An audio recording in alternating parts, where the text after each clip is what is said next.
അപ്പോൾ ഗൈസ് നമ്മളിന്ന് ഉണ്ടാക്കാൻ പോകുന്നൊരു പാസ്തയാണ്.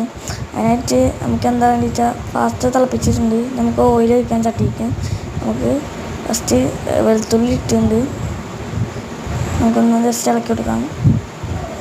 നെക്സ്റ്റ് നമുക്ക് സവാള കേട്ടോ, സവാള അരിഞ്ഞത് ഇട്ട് കൊടുക്കാം. നെക്സ്റ്റ് നമുക്ക് കുറച്ച് ആവശ്യത്തിന് ഉപ്പ് ഇട്ട് കൊടുക്കാം. കുറച്ച് ചില്ലി ഫ്ലേക്സ് ഇട്ട് കൊടുത്തിട്ടുണ്ട് ഗൈസ്. നെക്സ്റ്റ് നമ്മളെ ഇതിട്ടെടുത്തു. അപ്പോൾ നമുക്ക് ഇളക്കാം. ബട്ടർ ഇട്ട് കൊടുക്കുന്നുണ്ട് നമ്മളെ ബട്ടർ, പിന്നെ കുറച്ച് മൈദ ഇട്ടിട്ട് ഇങ്ങനെ വാട്ടി കൊടുക്കണം. അപ്പോൾ കുറച്ച് നേരം ഇങ്ങനെ ഇളക്കുക. കുറച്ച് കഴിഞ്ഞിട്ട് പാൽ ഒഴിക്കണം.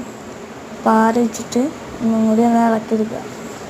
എന്നിട്ട് അതിലേക്ക് കുറച്ച് ചില്ലി ഫ്ലേക്സൊക്കെ ഇട്ടിട്ട് അവരെടുക്കാൻ പറ്റില്ല കേട്ടോ. എന്നിട്ട് നമ്മൾ നേരത്തെ ഉണ്ടാക്കിയ മിക്സിയിലോട്ട് അത് ചേർക്കാം.